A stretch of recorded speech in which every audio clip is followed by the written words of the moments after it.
12,000 का लेवल टूटते हुए हमने 2 दिन पहले देखा और 11,000 का लेवल हम आज फिर से टूटते हुए देख रहे हैं। लगता नहीं कि कोई स्टॉप यहाँ पे नज़र आया है। एक बार फिर वहाँ से थोड़ा ऊपर आया, पर शायद इन लेवल्स का कोई बहुत ज़्यादा मायने नहीं है इस मार्केट में, क्योंकि डायरेक्शन जो है वो नीचे की ओर है। और जब तक इस भारी गिरावट के बाद हम कम से कम 200, 300, 400 पॉइंट का एक स्ट्रॉन्ग बाउंस ना देखें, तब तक शायद 11,000 के बाद अब लोग 10,000 के लेवल की बात करते हुए नजर आए। टेक्निकल एनालिस्ट कह रहे हैं 10,500, 10,700 के आसपास अहम लेवल्स कुछ हद तक हो सकते हैं। लेकिन जैसे कि हमने आज सुबह बात की अपने एक्सपर्ट से, अश्विनी का मानना है यहाँ पर कि अब काफ़ी नीचे के लेवल्स खुलते हुए नज़र आ रहे हैं। 3,000 का लेवल निफ्टी में काफ़ी करीब नज़र आ सकता है। 3,400 हमने आते हुए ज़रूर देख लिया है यहाँ पे।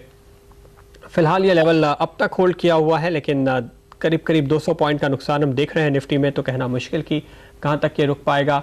सेंसेक्स इस वक्त 11,021 का लेवल दिखाता हुआ नज़र आ रहा है, यानी 11,000 के नीचे जाने के बाद एक बार फिर से ये वापस लौटा है। अगर आप देखें, सूजलॉन अब 15% के आसपास नीचे है, स्टरलाइट करीब 12% और एबीबी में तेज सेलिंग उभर कर आई है, जो कि अब तक इतना ज़्यादा नहीं गिरा था। अब एबीबी भी एक और स्टॉक है इंडेक्स में जो कमज़ोर करता हुआ नज़र आ रहा है।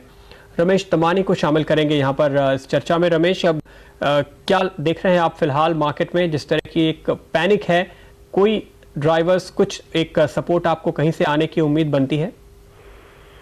देखिए, पैनिक है, घबराहट है, जैसे आप सही बोल रहे हैं, but when markets go to this kind of extreme fall, this time of extreme panic, एक कैपिचुलेशन पॉइंट आता है बाजार में, जहाँ सब लोग जो भाव मिले सरका कर देते हैं। तो मेरे को लग रहा है वो पॉइंट बहुत जल्दी आ रहा है। बी ग्रुप में तो शायद आ भी गया है, ए ग्रुप में शायद आना बाकी है, लेकिन काफी जल्द, शायद अक्टूबर महीने में आ जाएगा। From that point, from capitulation point, market will rise and then probably move sideways for a while. So the worst in terms of price falling seems to be getting to an end. Getting to an end जरूर, लेकिन रमेश, ऐसे बाजार में बहुत सारे लोग एक तो सुनने को तैयार नहीं होते कि एक सेंस क्या बन सकता है, एक लॉजिक क्या कहता है। क्या कहेंगे आप, किस तरह के लेवल्स ऐसे हैं जहां पे ये तय माना जाए कि इन लेवल पे तो खरीदारी होनी ही चाहिए और वाकई फिर हिम्मत करके कुछ बड़े इंस्टीट्यूशन शायद इनिशिएटिव लें? देखिए, इसमें there are two thoughts in this matter.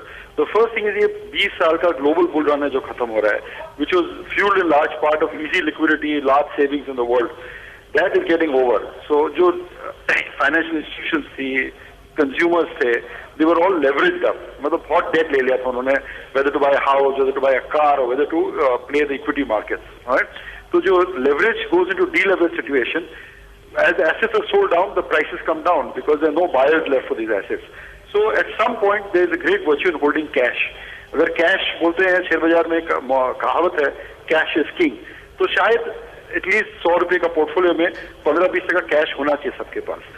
Beyond that, there's also another saying on Dalal Street that when there is fear in the market, you should be a buyer.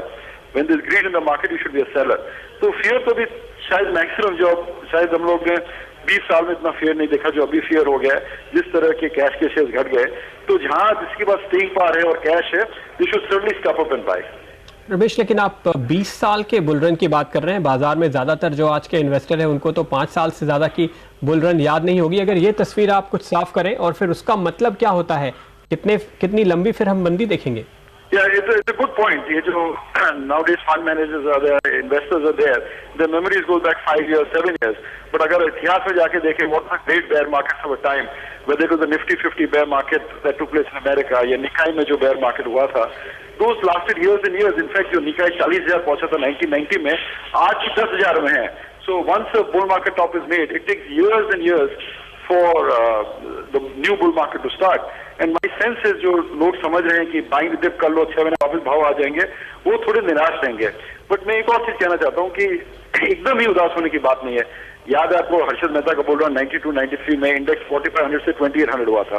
But जब 2800 हुआ था, हम लोग को बहुत अच्छे शेयर मिले थे। इन्फोसिस जैसी कंपनी आई थी, विप्रो जैसी कंपनी निकल आई थी। सो जो next 5 years will probably be a stock pickers market rather than just people who invest money in the market. तो अगर आप अच्छी कंपनीज ढूंढे, giving good growth, good management, not diluting capital, there will be great opportunities for investors. Only they will have to be a bit more patience and a bit more sharp eyed. जी, sptulsian.com के SP Tulsiyan को शामिल करते हैं इस चर्चा में। तुलसियान जी, जैसे कि रमेश यहाँ पे कह रहे हैं कि स्टॉक पिकर्स मार्केट होने जा रहा है, लेकिन कुल मिलाकर अगर सबसे पहला सवाल ये पूछें कि अगर एक बहुत लिक्विडिटी ड्रिवन जो तेजी थी अमेरिका में, अब वो पूरी हो गई है। कहां तक हमारे ऊपर उसका असर पड़ेगा और क्या भारत के लिए भी ये कहना सही होगा कि जो हमने एक पीक देख लिया 20-21 हजार का, उसको आने में अब कई साल लगेंगे? देखिए प्रदीप, जहां तक लिक्विडिटी का सवाल है, ये तो बात निश्चित है कि ओवरसीज इन्वेस्टर्स के यहाँ पे अब लिक्विडिटी का प्रेशर है। तो मैं कहूंगा कि जो लिक्विडिटी पॉजिटिव थी वो न्यूट्रल नहीं हुई है, नेगेटिव टेरिटरी में चली गई है।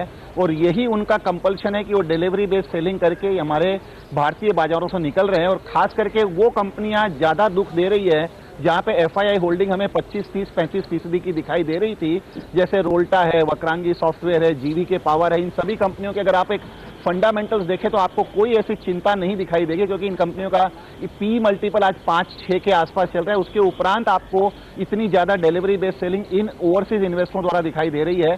तो ये निश्चित है कि वहां पे लिक्विडिटी का कंसर्न है। लिक्विडिटी के साथ साथ में जो सेंटीमेंट, जो दूसरा फैक्टर होता है मार्केट को ड्राइव करने में, वो आज की तारीख में न्यूट्रल से नेगेटिव में जा चुका है। लेकिन जहां तक डोमेस्टिक इन्वेस्टरों का सवाल है, मुझे नहीं लगता है कि लिक्विडिटी की इतनी ज्यादा कंसर्न वहां पे है। सिर्फ उन्हें एक मार्केट का एक बॉटम, क्योंकि स्वाभाविक है कि अगर आपने 10 दिन पहले भी बाजार से माल खरीदा है तो वो ऑलरेडी 10 से 15% करेक्ट हो गए हैं। तो हर कोई आदमी अपने पैसे का utilisation at the lowest level करना चाहता है। तो एक बार जहां पे मार्केट, चाहे वो 10,000 के लेवल हो, चाहे 11 का हो, चाहे 12 का हो, जहां पे एक बार मार्केट थोड़ी स्टेबिलिटी दिखाएगा कम से कम 10, 12, 15 दिनों के, मुझे लगता है वहां से फिर से आप बाइंग आना शुरू होगा। और खास करके जो हश्र फ्रंटलाइनर्स का हो रहा है, पहले आदमी मिड कैप स्मॉल कैप में रिसर्च करके स्टॉक्स को ढूंढता था, लेकिन आज फ्रंटलाइनर स्टॉक्स इतने ज्यादा अट्रैक्टिव हो गए हैं। हम जब निवेशकों से बात करते हैं, उन सभी की इच्छा है कि पैसा निवेश करे, और वो भी फ्रंटलाइनर स्टॉक्स में, पर हर कोई अपने एक बाजार के एक बॉटम को ढूंढ रहा है। अब आपका जो आखिरी सवाल था कि फिर से हम इंडेक्स को 21,000 देख सकते हैं क्या, मेरे हिसाब से जो ओवरसीज मार्केट है, मुझे नहीं लगता है कि ये बेयर रन कोई बहुत बड़े ड्यूरेशन का होगा, क्योंकि यूएस में भी नई गवर्नमेंट जो है जनवरी तक आएगी, नवंबर में प्रेसिडेंट इलेक्शन होंगे, वहां पे जो बेल आउट पैकेज इन्फ्यूज होगा सिस्टम में, उसका काफी बड़ा पॉजिटिव इफेक्ट देखने को मिलेगा, जिसे जनरली 6 से 12 महीने में अब्सॉर्ब करने में समय लगता है। तब तक हमारे डोमेस्टिक बाजारों में भी अप्रैल से मई के बीच में नई सरकार आएगी, जो हमेशा उम्मीदों के साथ आती है बाजार में।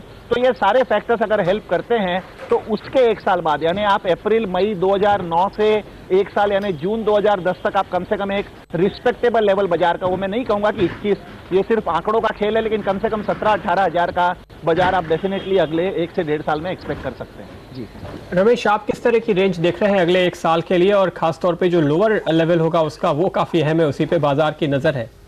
I hope Mr. Tulsian is right that market can regain its new highs soon, but I would not bet on it. I think market is going to go through a very painful process. Bear markets are very painful, not only in terms of price but also of time. It's only when people give up that's when bottoms are made. So the historical evidence doesn't suggest that the market will rebound anytime quickly. We can't talk of range because the market is falling every day. So once it stabilizes, we can start talking about a range. जी हाँ, साथ ही रमेश, यहाँ पे आप अगर ये कहें कि कुल मिलाकर ये तय करना तो बहुत मुश्किल है कि रेंज क्या होगी, स्टॉक पिकर्स का ये बाजार होने वाला है, लेकिन क्या ये कहना फिर भी एक मुमकिन है कि कुछ सेक्टर्स या स्टॉक्स जिन पर जो कैपिटुलेशन है या जो फॉरेन की सेलिंग है उसका असर ज़्यादा होने वाला है, या यूएस की मंदी का ज़्यादा असर होने वाला है, और जो एक डोमेस्टिक इंडिया स्टोरी कहीं ना कहीं सेक्युलर पिछले 20 सालों में तमाम रिफॉर्म से बिल्ड हुई है, उसके एक कोर स्टॉक्स हैं जिनके ऊपर नज़र रखनी चाहिए इस दौरान?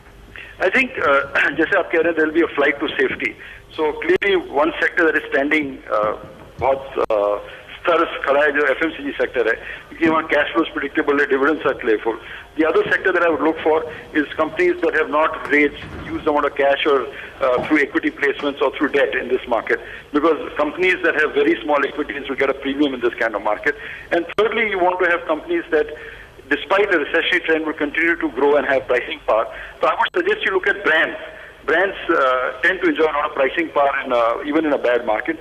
So you want to go to brands, you want to go to deleveraged companies, and you want to go to FMCG companies, which are islands of stability in terms of dividends.